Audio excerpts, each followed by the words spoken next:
Saudara, proses hukum tersangka dugaan tindak pidana korupsi dan pencucian uang ex-Jampitsus Kejaksaan Agung Febri Adriansyah memasuki babak baru.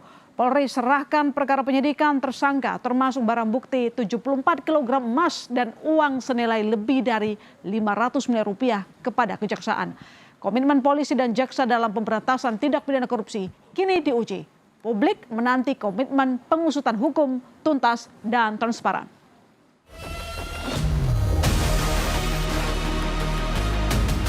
Kita juga telah menetapkan saudara FA dalam perkara dugaan tindak pidana korupsi dan atau tindak pidana pencucian uang.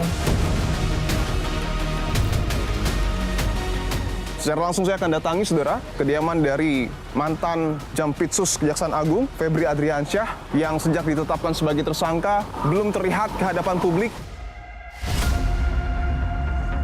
Mau nanya soal keberadaan Pak Febri, masih di rumah ini nggak, Pak?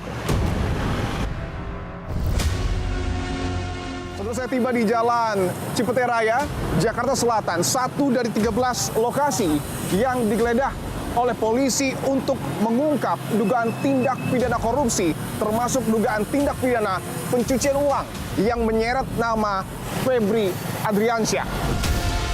Dan ini adalah ruko yang kemudian didatangi oleh polisi. Saya lihat tergembok dan juga dirantai. Polisi. Abang waktu itu dimintai keterangan juga sama polisi? Iya, dimintai keterangan. Nunjukin foto-foto. Kalau foto ini, Bang, ditunjukkan juga? Iya, ditunjukkan juga. Ini foto Febri ya, saudara ya. Salah satu epicentrum ataupun titik terpenting dalam rangkaian penggeledahan adalah rumah milik ex-Jampitsus Febri Adriansyah. Dan kini sudah dipasang garis polisi. Rumah Sentul itu memang rumah pribadi Jampitsus, dan mengenai uang kami yakin dapat dipertanggungjawabkan dengan benar.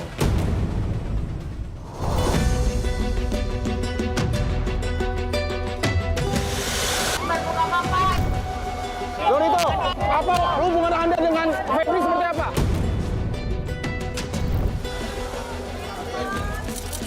...74 kg emas itu apakah seluruhnya milik Febri? Yang kedua juga soal tabel kerajaan Febri Adriansyah terkait tambang, sawit, dan juga pemerasan kerap putih. Apakah ini juga sudah didalami oleh polisi dan kejaksaan? Tadi yang ditanyakan Mas Dipo, kita sama-sama memberi ruang kepada teman-teman penyidik kejaksaan.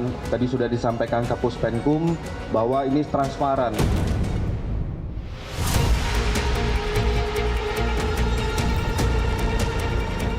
Dapat dipastikan bahwa tidak ada konflik kepentingan, Pak? Tidak ada, profesional.